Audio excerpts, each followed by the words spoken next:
आपने और हमने पढ़ा है बच्चों अच्छी तरह से, है ना। एनसीईआरटी के अंदर दिए है PS2 और PS1 जब मिलकर काम करते हैं तो इनको जोड़ता है एक प्रोसेस जिसका नाम है ETS को हम कहते हैं electron transport system. Each photo system has all the pigment except one molecule of chlorophyll b. आप जानते हैं ये मेरिस्टेमेटिक सेल है। सबसे पहले मेरिस्टेमेटिक सेल में क्या होगा बेटा, प्लाज्मेटिक ग्रोथ होगी।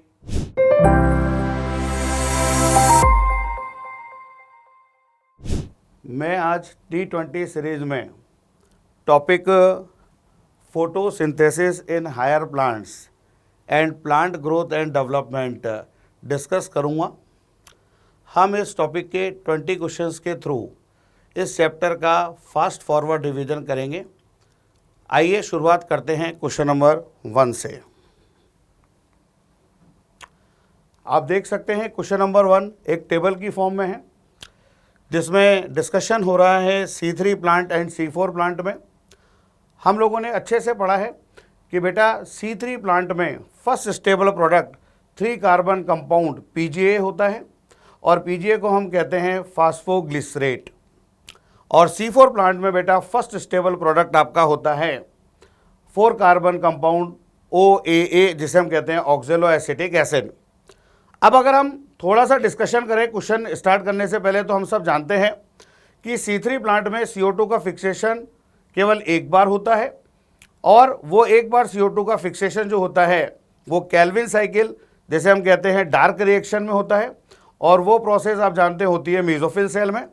बट C4 प्लांट में हम जानते हैं कि CO2 का जो फिक्सेशन है वो 2 बार होता है और सेकेंड CO2 फिक्सेशन के समय हमें रन कराना होता है बंडल शीथ सेल में केल्विन साइकिल जिसे हम कहते हैं डार्क रिएक्शन।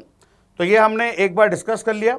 आइए ज़रा क्वेश्चन को पढ़ते हैं क्या दे रखा है। हेडिंग है characteristics C3 plant and C4 plant. Question है आपका cell type in which initial carboxylation occur. हम जानते हैं कार्बोक्सिलेशन का मतलब है CO2 फिक्सेशन। अभी अभी मैंने बोला C3 प्लांट में एक बार CO2 फिक्स होती है और वो कहाँ होती है, मीजोफिल में, जो कि गिवन है। हमें डिस्कस करना है कि C4 प्लांट में इनिशियल कार्बोक्सिलेशन कहाँ होता है।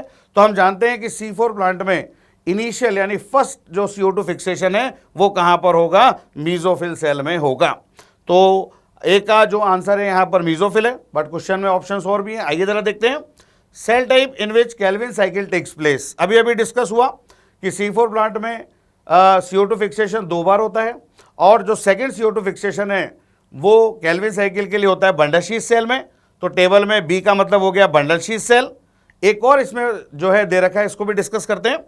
Primary CO2 fixation product. अभी अभी डिस्कस हुआ कि C4 प्लांट में primary CO2 fixation product 4 carbon compound OAA जिसको आप कहते हैं ऑक्जेलो एसिटिक एसिड होता है। तो A में हो गया मीजोफिल, B में आपका हो गया बंडल शीथ सेल, C में आपका हो गया बेटा OAA। तो अगर हम ढंग से देखें तो इस क्वेश्चन का आंसर आपको क्या जाता नजर आ रहा है, सेकंड जाता नजर आ रहा है। ये आपका आंसर चला गया सेकंड। आइए बेटा अब हम नेक्स्ट क्वेश्चन डिस्कस करते हैं। ये हिंदी में दे रखा है आपका, है ना, क्वेश्चन नंबर 1 का ही। और ये अगला क्वेश्चन यहाँ पर आया है। आइए जरा देखते हैं। इसमें हमसे मैच द कॉलम करवा रहा है। लिखता है विच of the following option represents correct matching pairs. अब आपने यहाँ पर पढ़ रखा है कि जो पेपर क्रोमेटोग्राफी है उस पेपर क्रोमेटोग्राफी में हम जब चेक करते हैं तो हमें पता लगता है कि लीफ का जो ग्रीन कलर है वो due to presence of 4 pigments है और उनके अलग अलग कलर्स आते हैं जब पेपर क्रोमेटोग्राफी करते हैं। तो जैसे यहाँ पर फर्स्ट नंबर दे रखा है क्लोरोफिल A। इसका हमें मैच करवाना है। क्लोरोफिल A का कलर आप जानते हैं कैसा आएगा, ब्राइट और ब्लू ग्रीन। तो फर्स्ट का मैच यहाँ पर किससे जाता नजर आएगा, C से मिलता हुआ जो है नजर आएगा। सेकंड दे रखा है क्लोरोफिल B।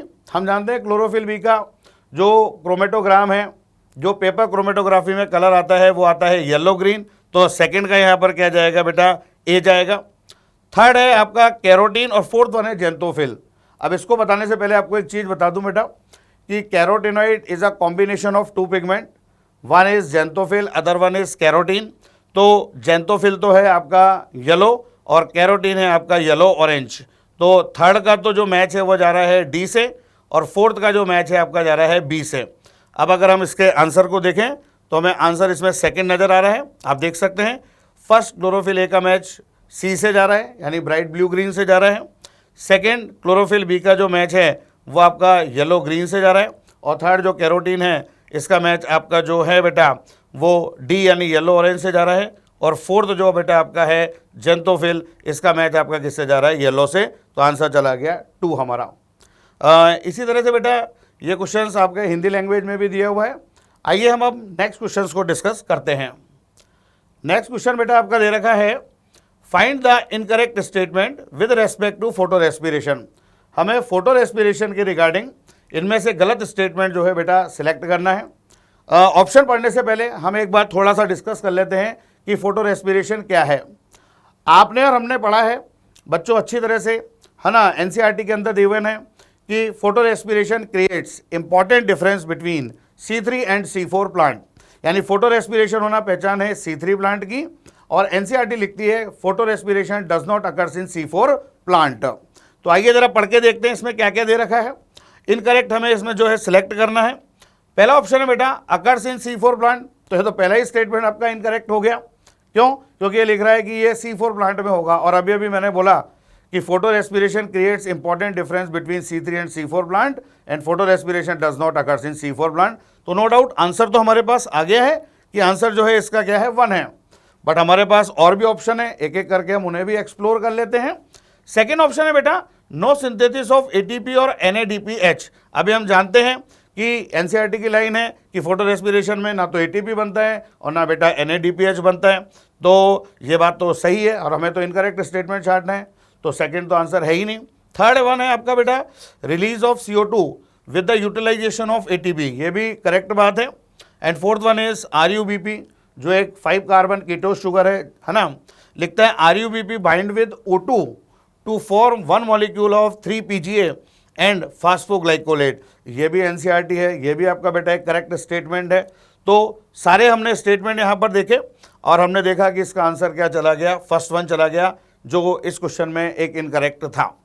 साथ में बेटा इसकी हिंदी भी नीचे गिवन है। फर्दर हम अगला क्वेश्चन डिस्कस करते हैं। क्वेश्चन नंबर 4, आइए पहले इसकी लैंग्वेज पढ़ते हैं। क्वेश्चन नंबर 4 की लैंग्वेज है विच स्टेटमेंट इज करेक्ट।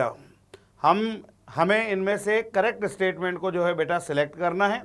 आइए एक एक करके हम स्टेटमेंट पढ़ते हैं। पहला स्टेटमेंट आपको नजर आ रहा है बेटा light reaction occurs in stroma. अब आपने और हमने अच्छी तरह से पढ़ा है, हम जानते हैं light reaction occurs in grana thylakoid and stroma thylakoid और लेमेली। तो ये स्टेटमेंट तो क्या हो गया आपका बेटा इनकरेक्ट हो गया, और हमें तो क्या सिलेक्ट करना है, करेक्ट वाला। आइए जरा अगले ऑप्शन पढ़ के देखते हैं। सेकेंड ऑप्शन है the membrane system is responsible for trapping the light energy and also for the synthesis of ATP and NADPH। ये भी एनसीईआरटी की लाइन है, आपने और हमने जो है इसे पढ़ रखा है। हेडिंग है where does photosynthesis takes place. उसमें हमने पढ़ा है कि क्लोरोप्लास्ट एक double membrane bound cell organelle है, और विद इन क्लोरोप्लास्ट एक मेम्ब्रेनस सिस्टम होता है, और उस मेम्ब्रेनस सिस्टम का काम होता है लाइट एनर्जी को ट्रैप करना और लाइट रिएक्शन को प्रोसीड कराकर वहां पर ATP एंड NADPH बनाना, और इन दोनों को कलेक्टिवली हम कहते हैं एसिमिलेटरी पावर। तो सेकंड स्टेटमेंट आपका बेटा करेक्ट है। आइए जरा थर्ड स्टेटमेंट पढ़ते हैं। Dark reaction occurs in stroma, ये स्टेटमेंट भी बेटा आपका करेक्ट है। फोर्थ स्टेटमेंट पढ़ते हैं। Dark reaction is not directly light driven but is dependent on the product that is ATP and NADPH formed in light reaction. बिल्कुल ठीक बात है कि डार्क रिएक्शन जो है वो डायरेक्टली लाइट ड्राइवन नहीं होती, it is dependent on product of light reaction. और अभी अभी मैंने बोला कि प्रोडक्ट ऑफ लाइट रिएक्शन है ATP एंड NADPH, और इन दोनों को कलेक्टिवली कहते हैं एसिमिलेटरी पावर। तो हमें नजर आ रहा है कि सेकंड स्टेटमेंट, थर्ड स्टेटमेंट और फोर्थ स्टेटमेंट आपका करेक्ट है। आइए जरा ऑप्शंस को एक्सप्लोर करते हैं। पहला ऑप्शन है ऑल आर करेक्ट, ये आपका आंसर नहीं हो सकता। सेकंड है ऑल आर इनकरेक्ट, ये भी आपका आंसर नहीं हो सकता। थर्ड है second one, third one and fourth one are correct. Yes, यही आपका करेक्ट आंसर है। तो इस क्वेश्चन का हमें करेक्ट आंसर नजर आ रहा है थर्ड। फिर भी एक और ऑप्शन गिवन है फोर्थ, आइए जरा उसे भी पढ़ लेते हैं। फोर्थ ऑप्शन है first one, second one and fourth one are correct, ये आपका आंसर नहीं हो सकता। तो इस क्वेश्चन का करेक्ट आंसर जो है वो आपका जा रहा है थर्ड वन। और हमने यहाँ पर इसका एनसीईआरटी रेफरेंस भी लिखा है कि ये न्यू एनसीईआरटी 11 में पेज नंबर 136 से जो है लिया हुआ है। और जो क्वेश्चन अभी हमने डिस्कस किया ये बेटा उसका जो है हिंदी वाला पार्ट है और इसका करेक्ट आंसर हम डिस्कस कर चुके हैं, वो है थर्ड वन। अब हम डिस्कस करेंगे क्वेश्चन नंबर 5। क्वेश्चन नंबर 5 है the major site for cyclic photophosphorylation is. हम जानते हैं साइक्लिक फोटोफॉस्फोराइलेशन में ओनली PS1 पार्टिसिपेट करता है। तो according to given option first और सेकंड ऑप्शन तो आंसर हो नहीं सकते। अब थर्ड और फोर्थ ऑप्शन को हम देखें तो PS1 present in grana thylakoid and stroma lamellae, है ना, दोनों जगह पर PS1 प्रेजेंट होता है। बट आप और हम जानते हैं कि साइक्लिक फोटोफॉस्फोराइलेशन मेनली जो चलता है वो कहाँ पर चलता है, स्ट्रोमा लेमेली में। और एनसीईआरटी में भी गिवन है कि cyclic photophosphorylation occurs in stroma lamellae. तो इस क्वेश्चन का करेक्ट आंसर क्या चला गया, फोर्थ वन चला गया। ये फोर्थ वन आंसर है। और जो क्वेश्चन अभी हमने डिस्कस किया उसका ये हिंदी वाला पार्ट है और हमने इसका यहाँ रेफरेंस भी लिखा है कि ये न्यू एनसीईआरटी 11 पेज नंबर 140 से लिया है। यह है क्वेश्चन नंबर 6। ये आपके फैक्टर्स दे रखे हैं बेटा एनसीईआरटी में। Factor affected rate of photosynthesis, वहाँ में लाइट से लिया है, एक डाटाबेस पॉइंट है। लिखता है light saturation occurs at, fill in the blank का है, परसेंटेज ऑफ फुल सनलाइट। बिल्कुल थ्योरेटिकल पॉइंट है। हम जानते हैं 10% सनलाइट पर जो है आपका क्या आ जाता है, सेचुरेशन पॉइंट है। और लाइट जो है नेचुरली आप जानते हैं कि जनरली लिमिटिंग फैक्टर नहीं होती है, सिर्फ कुछ रेयर केसेस को छोड़कर। तो इस क्वेश्चन का सीधा जवाब आपका फोर्थ वन हो जाएगा, ये आपका 10% वाला। इसी को बेटा हिंदी लैंग्वेज में भी दे रखा है। आइए बेटा जरा नेक्स्ट क्वेश्चन की तरफ हम डिस्कस करते हैं। यह है क्वेश्चन नंबर 7। एक डायग्राम बेस्ड जो है पॉइंट है। एनसीईआरटी जो नई है आपकी उसमें मैंने रेफरेंस भी दिया है, 139 पेज पर दे रखा है और 11.5 नंबर का जो है फिगर है। इसमें हमको देखते ही पता लग रहा है कि ये नॉन साइक्लिक फोटोफॉस्फोराइलेशन को रिप्रेजेंट कर रहा है। हम जानते हैं नॉन साइक्लिक को नॉन साइक्लिक क्यों कहते हैं। पहली बात तो नॉन साइक्लिक फोटोफॉस्फोराइलेशन में दो तरह के फोटो सिस्टम काम आते हैं। One is PS second, other is PS1। PS second मतलब फोटो सिस्टम सेकेंड और PS1 मतलब फोटो सिस्टम 1। आप जानते हैं कि PS2 और PS1 जब मिलकर काम करते हैं तो इनको जोड़ता है एक प्रोसेस जिसका नाम है ETS। ETS को हम कहते हैं इलेक्ट्रॉन ट्रांसपोर्ट सिस्टम। तो ये डायग्राम एनसीईआरटी में गिवन है। इसमें हमें क्या देखना है, डायग्राम दे रखा है। ये हमसे क्या क्या पूछ रहा है, सबसे पहले तो हमसे A नंबर का पॉइंट पूछ रहा है कि भैया ये A क्या रिप्रेजेंट कर रहा है। अब A यहाँ पर दो फोटो सिस्टम को जोड़ने वाला क्या है, ETS है, यानी ये क्या है, इलेक्ट्रॉन ट्रांसपोर्ट जो है सिस्टम को रिप्रेजेंट कर रहा है। अब ये हमसे पूछता है कि B क्या है। अब B हमें नज़र आ रहा है ये आपका क्या है, PS1 है ना। और ये पूछ रहा है C क्या है, हमें नज़र आ रहा है कि C यहाँ PS2 है। तो A हो गया ETS, B हो गया आपका PS1 और C हो गया आपका PS2। तो इसका आंसर हमें नज़र आ रहा है कि सेकंड चला जाएगा। बाकी और कोई ऑप्शन इसका हो नहीं सकता, फर्स्ट भी नहीं हो सकता, थर्ड भी नहीं हो सकता, फोर्थ भी नहीं हो सकता। केवल इसका आंसर बेटा क्या चला जाएगा, सेकंड चला जाएगा। और यही बेटा इसकी यहाँ पर हिंदी लैंग्वेज में भी दे रखा है। एक बार जरा मैं स्लाइड को पीछे लेता हूँ और इस बार इसकी क्वेश्चन की लैंग्वेज पढ़ देता हूँ क्या लिखा हुआ है। लिखता है given below is the pathway of light reaction. वो हमें पता है नॉन साइक्लिक फोटोफॉस्फोराइलेशन की बात कर रहा है। In which of the following option correct words for the given blanks indicated by A, B and C, जो अभी अभी हम डिस्कस कर चुके हैं। ये उसका बेटा हिंदी में है। अब हम नेक्स्ट क्वेश्चन डिस्कस करेंगे, क्वेश्चन नंबर 8। क्वेश्चन की लैंग्वेज है chloroplast of cell are align to the parallel of cell wall when light intensity is. NCERT में एक हेडिंग है where does photosynthesis takes place. वहाँ पर एक क्वेश्चन की फॉर्म में गिवन है। हम जानते हैं कि क्लोरोप्लास्ट हाई लाइट इंटेंसिटी में फोटो ऑक्सीडेशन से यानी बर्न होने से बचने के लिए अपना अरेंजमेंट कैसा कर लेता है, पैरेलल। तो हमें तो सीधा आंसर पता लग रहा है कि इस क्वेश्चन का करेक्ट आंसर क्या चला गया, फर्स्ट वन यानी हाई, है ना। बाकी ऑप्शन भी दे रखे हैं, एक बार उन्हें भी पढ़ लेते हैं। सेकंड ऑप्शन है लो, ये तो आपका आंसर हो ही नहीं सकता। थर्ड है मॉडरेट, ये भी आपका आंसर नहीं हो सकता। फोर्थ वन है इन नाइट, ये भी आपका आंसर नहीं हो सकता। तो इस क्वेश्चन का करेक्ट आंसर क्या चला गया, फर्स्ट वन। और जो क्वेश्चन अभी हमने डिस्कस किया है ना, ये उसका हिंदी वाला पार्ट है और रेफरेंस भी है गिवन है न्यू एनसीईआरटी 11 पेज नंबर 136। अब हम डिस्कस करेंगे क्वेश्चन नंबर 9। क्वेश्चन नंबर 9 में असर्शन रीजन के रिगार्डिंग क्वेश्चन है। असर्शन को यहाँ पर कैपिटल ए से रिप्रेजेंट किया है और रीजन को यहाँ पर कैपिटल आर से रिप्रेजेंट किया है। असर्शन है first stable product of Calvin cycle is phosphoglycerate. हम जानते हैं केल्विन साइकिल को हम कहते हैं C3 साइकिल, हम कहते हैं डार्क रिएक्शन, और केल्विन साइकिल का फर्स्ट स्टेबल प्रोडक्ट है फास्फोग्लिसरेट। तो असर्शन तो आपका करेक्ट है। आइए जरा रीजन पढ़ते हैं। रीजन है primary CO2 acceptor is a aldose sugar. हम जानते हैं केल्विन साइकिल में जो प्राइमरी CO2 एक्सेप्टर है वो एक 5 कार्बन कीटोज शुगर होती है, जिसे हम शॉर्ट में कहते हैं RUBP, और उसका फुल फॉर्म है राइबुलोज 1,5 बिसफॉस्फेट। तो असर्शन तो बेटा यहाँ पर करेक्ट है, बट रीजन क्या है, यहाँ पर रॉन्ग है। आइए जरा ऑप्शंस को एक बार देख लेते हैं। पहला ऑप्शन है both assertion and reason are correct and reason is the correct explanation of assertion. तो पहला तो आपका आंसर हो ही नहीं सकता। ऑप्शन नंबर 2 देख लेते हैं, both assertion and reason are correct but reason is not the correct explanation of assertion. ये भी आपका आंसर नहीं हो सकता। थर्ड ऑप्शन है आपका assertion is correct but reason is not correct. यही बेटा आपका सही आंसर है, असर्शन सही है और रीजन आपका जो है सही नहीं है। फिर भी एक और ऑप्शन गिवन है, ऑप्शन नंबर 4, वो भी देख लेते हैं। ऑप्शन नंबर 4 है assertion is not correct but reason is correct. ये भी आपका आंसर नहीं हो सकता।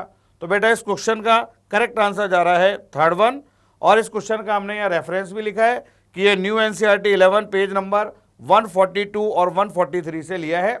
और जो क्वेश्चन बेटा अभी हमने डिस्कस किया ये उसका हिंदी वाला पार्ट है। अब हम डिस्कस करेंगे question number 10, statement based question है। आइए पहले इसके स्टेटमेंट्स पढ़ते हैं। स्टेटमेंट नंबर 1 है PS1 एंड PS2, जिन्हें हम कहते हैं photo system first and photo system second. Names are given on the basis of activity in the photosynthesis. ये स्टेटमेंट तो बेटा रॉन्ग है।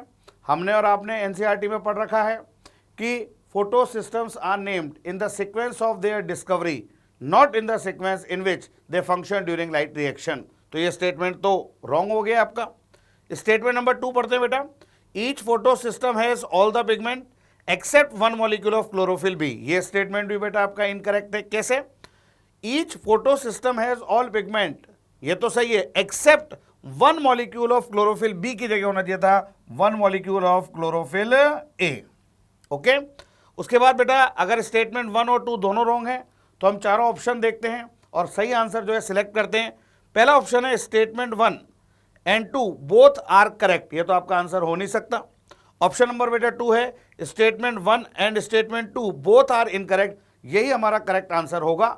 बट आगे 2 ऑप्शन और भी हैं, उन्हें भी एक बार पढ़ लेते हैं। ऑप्शन थर्ड है only statement first is correct, तो ये भी आपका आंसर नहीं हो सकता। ऑप्शन 4 है only statement second is correct, ये भी आपका आंसर नहीं हो सकता। तो इस क्वेश्चन का बेटा करेक्ट आंसर जो है वो है ऑप्शन नंबर 2। और यहाँ पर इसका एनसीईआरटी का हमने रेफरेंस भी दे रखा है कि ये न्यू एनसीईआरटी 11 पेज नंबर 138 से है। और जो क्वेश्चन अभी हमने डिस्कस किया यही बेटा उसका जो है हिंदी वाला जो है पार्ट है। अब हम फर्दर अगले क्वेश्चन की तरफ मूव कर रहे हैं और वो अगला क्वेश्चन है question number 11। Simple match the column है, हमें कॉलम मैच करने हैं। फर्स्ट कॉलम में हमने कुछ हार्मोन्स के नाम दे रखे हैं।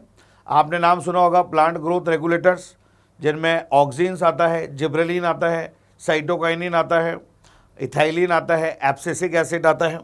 उन्हीं का यहाँ पर कॉलम सेकंड में मैच करना है। जैसे ए ऑक्सीन दे रखा है और हम जानते हैं ऑक्सीन का मैच जो है जाएगा एपिकल डोमिनेंस के साथ। अब आप जानते हैं कि ऑक्सीन का कैरेक्टरिस्टिक्स है एपिकल डोमिनेंस, है ना। बी आपका दे रखा है जिब्रेलिन। आप जानते हैं जिब्रेलिन का इम्पैक्ट है बोल्टिंग। बोल्टिंग का मतलब है इंटरनोड इलोंगेशन। तो ए का मैच तो बेटा गया आपका फर्स्ट के साथ और जो बी का मैच है वो कहाँ गया आपका बेटा फोर्थ के साथ। तो मुझे अभी तो 2 ऑप्शन नज़र आ रहे हैं, जो ये आपका फर्स्ट वन है और जो आपका सेकंड वन है वो आपका नज़र आ रहा है।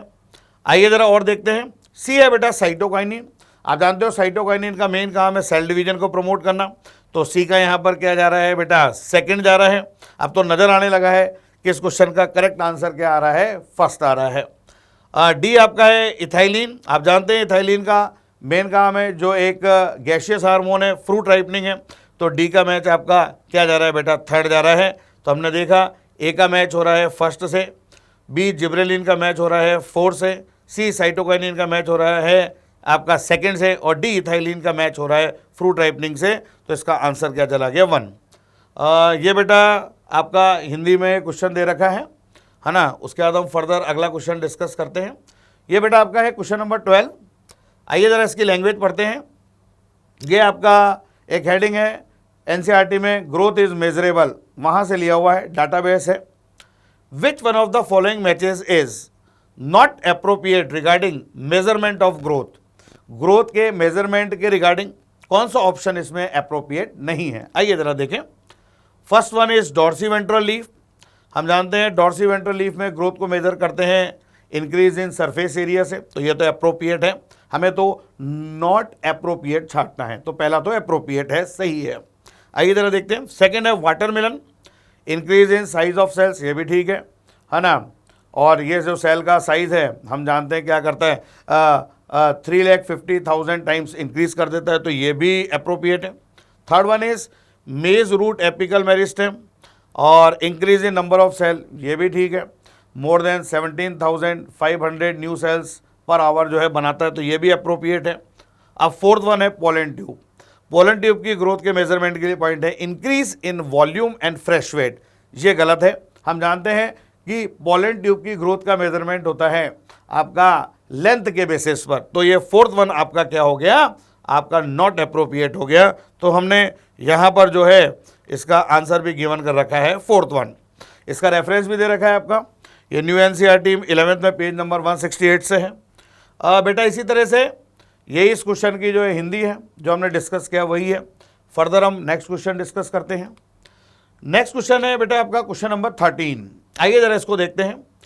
लिखता है question, select the correct statement. हमें सही स्टेटमेंट, सही कथन को जो है यहाँ पर सिलेक्ट करना है, चयन करना है, हिंदी में बोले तो। लिखता है a statement, auxin was isolated by FW Went from tip of coleoptiles of oat seedling. बिल्कुल सही है कि वो FW वेंट थे, इन्होंने tip of coleoptile of oat seedling से ऑक्सीन को आइसोलेट किया था, तो ये स्टेटमेंट ठीक है। B, bakanae disease of rice seedling was caused by fungal pathogen, ये भी ठीक है ना, ये आपका जिब्रेलिन हार्मोन से रिलेटेड है। सी है ऑक्सीन इंड्यूस पार्थेनोकार्पी, है ना, ये भी ठीक है। पार्थेनोकार्पी आप जानते हैं सीडलेस फ्रूट बनाए जाते हैं उससे, तो इसमें ए भी ठीक है बेटा, बी भी ठीक है, सी भी ठीक है। आइए ऑप्शन देखते हैं। फर्स्ट ऑप्शन है ओनली ए, ये तो आंसर हो नहीं सकता। सेकंड ऑप्शन है बेटा आपका ओनली बी, ये भी आपका आंसर नहीं हो सकता। थर्ड है आपका ओनली ए एंड सी, ये भी आपका आंसर नहीं हो सकता। फोर्थ है ऑल ऑफ द अबव, यही हमारा आंसर है। तो इस क्वेश्चन का करेक्ट आंसर देख रखा है बेटा 4। नीचे उसका रेफरेंस भी दे रखा है, ये न्यू एनसीईआरटी 11 से लिया गया है, पेज नंबर 174 और 175 से। बेटा ये इसी क्वेश्चन की हिंदी है जो अभी अभी हमने इंग्लिश की फॉर्म में डिस्कस किया है। डिस्कस करते हैं next question, question number 14। Which of the following statement is incorrect. हमें गिवन ऑप्शन में से इनकरेक्ट स्टेटमेंट को जो है सिलेक्ट करना है। आइए एक एक करके ऑप्शन पढ़ते हैं। फर्स्ट ऑप्शन है the cells of meristems have the capacity to divide and self perpetuate. हम जानते हैं मेरिस्टेम में जो है डिवाइड होने की कैपेसिटी होती है और इस कैपेसिटी को वो मेंटेन करते हैं, और सेल्फ परपेचुएट का मतलब है मेंटेन कंटिन्यूटी। तो ये स्टेटमेंट तो करेक्ट है, ये आपका आंसर नहीं हो सकता। आइए जरा ऑप्शन नंबर 2 को एक्सप्लोर करते हैं। The increase in growth per unit time is termed as a growth rate, ये ऑप्शन भी आपका करेक्ट है, ये भी आपका आंसर नहीं हो सकता। ऑप्शन नंबर 3 है the simplest expression of geometrical growth is exemplified by a root elongating at a constant rate, ये स्टेटमेंट आपका जो है बेटा इनकरेक्ट है। कैसे इनकरेक्ट है, एक बार इस ऑप्शन को दोबारा पढ़ते हैं। थर्ड ऑप्शन है द सिंपलेस्ट एक्सप्रेशन ऑफ, यहां लिखा हुआ है ज्योमेट्रिकल ग्रोथ, तो मैं इसको यहां पर अंडरलाइन लगा रहा हूं। यहां पर ज्योमेट्रिकल ग्रोथ की जगह होना चाहिए था आपका अरिथमेटिक ग्रोथ। तो यहां करेक्ट तब होता जब ये स्टेटमेंट होता यहां पर the simplest expression of arithmetic growth is exemplified by a root elongating at a constant rate. पर यहाँ पर अरिथमेटिक ग्रोथ नहीं था, यहाँ पर क्या था, ज्योमेट्रिकल ग्रोथ था। तो ये स्टेटमेंट आपका क्या हो गया, इनकरेक्ट हो गया। तो हमें हमारा आंसर तो मिल गया, थर्ड वन है, बट एक ऑप्शन और दे रखा है, फोर्थ वन। आइए जरा इसे भी देख लेते हैं। Broadly development is considered as a sum of growth and differentiation, ये स्टेटमेंट भी आपका करेक्ट है। तो अगर हमने चारों ऑप्शन को देखें तो हमें हमारा आंसर मिल चुका है, और वो आंसर आपका क्या है, थर्ड है। और यहां हमने उसका रेफरेंस भी लिखा है कि ये न्यू एनसीईआरटी 11 पेज नंबर 167, 169, 170, 174 से लिया है। और जो क्वेश्चन अभी हमने डिस्कस किया ये बेटा उसका हिंदी वाला पार्ट है। नेक्स्ट क्वेश्चन है आपका बेटा क्वेश्चन नंबर 15। आइए जरा क्वेश्चन को पढ़ते हैं, है ना। What will happen if A रॉटन fruit, रॉटन मतलब सड़ा हुआ फल, gate mix with unripe fruits. आप जानते हैं कि जो सड़ा हुआ फल है, जो रॉटन फ्रूट है, उससे एक वॉलेटाइल सब्सटेंस निकलेगा, एक गैसियस हार्मोन निकलेगा जिसका नाम है इथाइलिन, और जो अनराइप्ड फ्रूट है वो भी क्या हो जाएगा, राइप्ड हो जाएगा, है ना। आइए ऑप्शन पढ़ें। पहला ऑप्शन है राइपनिंग ऑफ फ्रूट, फलों का पकना, यही आंसर करेक्ट है। Second one is germination of seed, ये हो नहीं सकता। Third one is fruit drawing, ये भी नहीं हो सकता। Fourth one is photosynthesis start, ये भी नहीं हो सकता। उसी की बेटा यहाँ हिंदी लैंग्वेज भी दे रखी है, और इसका करेक्ट आंसर आपका क्या जा रहा है, फर्स्ट वन जा रहा है, राइपनिंग ऑफ फ्रूट। और यहाँ रेफरेंस भी दे रखा है, न्यू एनसीईआरटी 11th में पेज नंबर 180 से ये लिया गया है। आइए बेटा अब हम अगला क्वेश्चन डिस्कस करते हैं। अगला क्वेश्चन है बेटा आपका क्वेश्चन नंबर 16। आइए जरा पढ़ते हैं इस क्वेश्चन को। Which one of the following generally act as an antagonist, antagonist को बेटा अपन हिंदी में कहते हैं विरोधी, किसी का अपोज करना, है ना, टू जिब्रेलिन। एनसीईआरटी की लाइन है कि जनरली जिब्रेलिक एसिड का जो अपोजर है वो कौन है, ABA है जनरली, है ना। क्योंकि जिब्रेलिक एसिड आप अच्छी तरह से जानते हैं कि डोरमेंसी को क्या करता है, ब्रेक, और जो ABA है वो ABA डोरमेंसी को क्या करता है, प्रमोट करता है। तो क्वेश्चन है which one of the following generally act as an antagonist to gibberellin, gibberellin का विरोधी एंटागोनिस्ट कौन होगा, आंसर क्या जाएगा आपका, फर्स्ट वन ABA, ABA को हम कहते हैं एब्सिसिक एसिड। तो आंसर तो हमें नजर आ गया, इसका क्या है बेटा, फर्स्ट है। आइए जरा सेकंड ऑप्शन भी देखते हैं। सेकंड है IAA, IAA को हम कहते हैं इंडोल एसिटिक एसिड, यानी ये एक ऑक्सीजन है, नेचुरल ऑक्सीजन है। थर्ड वन है आपका जियाटीन, है ना, जियाटीन आप जानते हैं कि प्लांट में मिलने वाला साइटोकाइनिन है ना। और फोर्थ वन है इथाइलिन, तो ये भी नहीं हो सकता।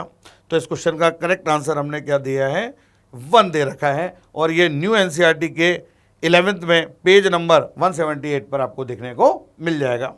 आइए बेटा हम अगला क्वेश्चन डिस्कस करते हैं, ये उसकी हिंदी लैंग्वेज भी दे रखी है। क्वेश्चन नंबर 17 में यहाँ पर एक जो है डायग्राम बेस्ड क्वेश्चन है ना, एक लाइन डायग्राम यहाँ पर दे रखा है। Recognise the figure and find out the correct labelling.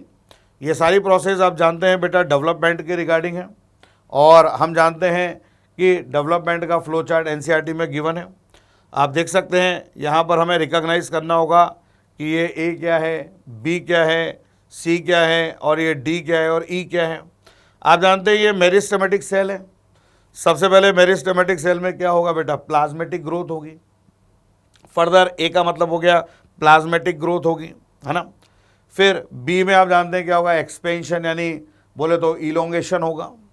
C में आपका क्या होगा बेटा, डिफरेंशिएशन होगा। और D में आपका क्या होगा, मैचुरेशन होगा। और E में आपका क्या होगा बेटा, सेनेसेंस होगा। ठीक है ना।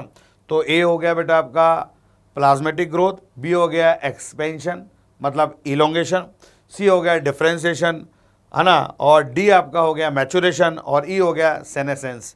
तो अगर अब हम इन ऑप्शंस को तलाशें यहाँ पर, तो इन सब चीज़ों को अगर हम देखेंगे तो हमें इसका जो करेक्ट आंसर बेटा नज़र आएगा, वो हमें इसका आंसर नज़र आएगा यहाँ पर फोर्थ वन। क्या नज़र आएगा, फोर्थ वन नज़र आएगा। कैसे आएगा, आइए ज़रा देख लेते हैं, है ना। स्लाइड को ज़रा पीछे लेता हूँ, है ना, ज़रा देखते हैं इसको। यहाँ पर देखिए फोर्थ ऑप्शन में आपको B पर इलोंगेशन नज़र आ रहा है ना। C में आपको क्या नज़र आ रहा है, डिफरेंशिएशन नज़र आ रहा है। A में बेटा प्लाज्मेटिक ग्रोथ नज़र आ रहा है। E में आपको सेनिसेंस नज़र आ रहा है, और D में आपको क्या नज़र आ रहा है, मैचुरेशन। तो इस क्वेश्चन का करेक्ट आंसर क्या चला जाएगा बेटा, 4 चला जाएगा।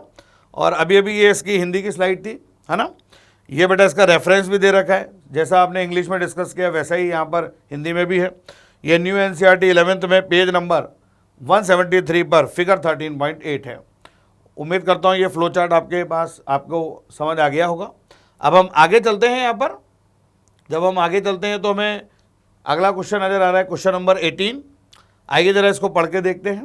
लिखता है पीजीआर, पीजीआर का मतलब है plant growth regulators of which of the following chemical nature, हमसे केमिकल नेचर पूछ रहा है, is helpful in the process of malting.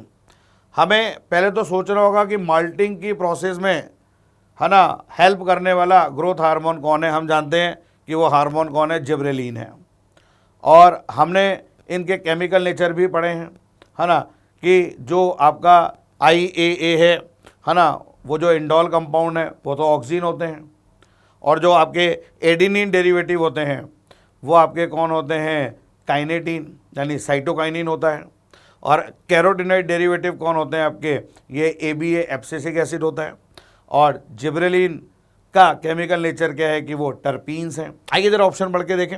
Hormone हमें पता लग गया कि माल्टिंग प्रोसेस में कौन हेल्प करता है, जिब्रेलिन। आइए उसका केमिकल नेचर देखें। फर्स्ट ऑप्शन है कैरोटिनॉइड डेरिवेटिव। मैंने अभी बोला कि जो ABA है वो आपका क्या होता है, कैरोटिनॉइड डेरिवेटिव, तो ये तो आंसर हो नहीं सकता। Second one is adenine derivative. Adenine derivative आपका कौन है, काइनेटिन है, ये भी आंसर नहीं हो सकता। Third one is indole compound, ये आपका ऑक्सीजन है, आंसर ये भी नहीं हो सकता। Fourth one is terpene. अभी अभी हमने देखा कि माल्टिंग प्रोसेस को हेल्पफुल कौन करता है, जिब्रेलिक एसिड, और जिब्रेलिक एसिड का केमिकल नेचर क्या है, टर्पीन। तो इस क्वेश्चन का करेक्ट आंसर हमें क्या नजर आएगा, टर्पीन। और हिंदी में भी वही दे रखी है बेटा लैंग्वेज, नीचे उसका रेफरेंस दे रखा है कि न्यू एनसीईआरटी 11th में पेज नंबर 174 और 176 पर ये गिवन है। आइए बेटा हम अगला क्वेश्चन डिस्कस करते हैं। यह है question number 19, assertion reason base है। आइए जरा पढ़ते हैं लैंग्वेज को। लैंग्वेज यहाँ पर है, given below are two statement, दो स्टेटमेंट है। One is labelled as a assertion, assertion को कैपिटल A से रिप्रेजेंट किया गया है। And other is labelled as a reason, reason को कैपिटल R से रिप्रेजेंट किया गया है। असर्शन है बेटा यहाँ पर, plant retain the capacity for unlimited growth throughout their life. बिल्कुल सही बात है। उसका रीज़न भी आपको पता है, क्योंकि प्लांट्स के पास मेरिस्टेम होते हैं और प्रेजेंट एट कांस्टेंट लोकेशन, कुछ कांस्टेंट लोकेशन पे प्रेजेंट होते हैं, है ना। अब रीज़न यहाँ क्या देता है जरा देखते हैं। जनरली ग्रोथ इज, है ना, accompanied by metabolic process that occurs at the expense of energy. ठीक है, अगर ग्रोथ है और वो आपकी जो है रियल ग्रोथ है, लिविंग की ग्रोथ है, तो नो डाउट उसमें एनर्जी का इन्वेस्टमेंट होगा। तो रीज़न भी ठीक है, तो यहाँ असर्शन भी ठीक है, रीज़न भी ठीक है। बट बेटा गौर से देखना, reason is not a correct explanation of assertion. आइए जरा देखते हैं आगे लैंग्वेज क्या है। लिखता है in the light of above statements choose the correct answer from the options given below. हमें करेक्ट आंसर देखना है। फर्स्ट है both assertion and reason are true. बात तो सही है, असर्शन भी ठीक है, रीजन भी ठीक है, but reason is not the correct explanation of assertion. ये बात बराबर है। इसका आंसर क्या जाना चाहिए बेटा, फर्स्ट जाना चाहिए। फिलहाल सेकंड ऑप्शन भी पढ़ते हैं। असर्शन इज ट्रू, बात सही है, बट रीजन इज फॉल्स, नहीं, ये आंसर नहीं होगा। Third one is assertion is false but reason is true, ये भी आंसर नहीं होगा। Fourth one both assertion and reason are true, ये बात तो सही है, and reason is correct explanation of assertion, ये बात ठीक नहीं है। तो पहला इसका आंसर जाएगा। हमने यहाँ पर इसका रेफरेंस भी दे रखा है कि ये हमने न्यू एनसीईआरटी 11 पेज नंबर 167 का है, और ये इसका आंसर क्या चला गया बेटा, फर्स्ट वन चला गया। और जो क्वेश्चन मैंने आपसे डिस्कस किया यही बेटा उसकी हिंदी है ना। अब हम फर्दर अगला क्वेश्चन डिस्कशन कर देते हैं। यह है बेटा क्वेश्चन नंबर 20, स्टेटमेंट बेस है। आइए जरा देखते हैं क्या स्टेटमेंट दे रखे हैं। स्टेटमेंट फर्स्ट बेटा दे रखा है oxygen promote flowering for example in pineapple. बिल्कुल सही है, पाइनएप्पल में फ्लावरिंग को प्रमोट करना किसका काम होता है, ऑक्सीन का काम होता है। तो पहला स्टेटमेंट करेक्ट है। सेकेंड स्टेटमेंट है ethylene is a simple gaseous PGR. सही बात है, इथाइलिन जो है एक सिंपल जो है गैसियस प्लांट ग्रोथ रेगुलेटर है, जिसे हम पीजीआर करें। तो बेटा स्टेटमेंट 1 भी करेक्ट है, 2 भी करेक्ट है। आइए ऑप्शंस को एक्सप्लोर करके देखते हैं। पहला ऑप्शन है statement first is true but statement second is false. ये आपका आंसर बेटा नहीं हो सकता। Statement first is false but statement second is true, ये भी आपका आंसर नहीं हो सकता। Third one is both statement first and second are true, ये हमारा आंसर है, क्योंकि स्टेटमेंट फर्स्ट भी सही है और सेकंड भी सही है। Fourth one both statement first and second are false, ये भी आंसर नहीं है। तो बेटा इस क्वेश्चन का जो करेक्ट आंसर है वो क्या होगा, थर्ड वन होगा। और इसका हमने रेफरेंस भी लिखा है न्यू एनसीईआरटी 11th में, पेज नंबर 175 177 से ये है। और बेटा यही इस क्वेश्चन की जो है हिंदी है। तो ये हमारे क्वेश्चन जो है डिस्कस हो गए।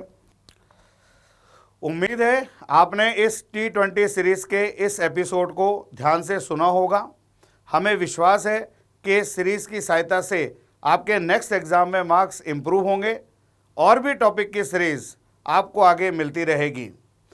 एक और इम्पॉर्टेंट इन्फॉर्मेशन है स्टूडेंट्स आपके लिए, नीट से पहले NEET the ultimate NEET mock test before the real exam, free NEET mock major test 2025 that is open for all.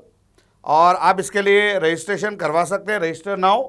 और डेट इसकी सामने आपको स्लाइड में दिख रही है, 20 अप्रैल 2025। टाइमिंग भी दे रखा है 2 PM to 5 PM।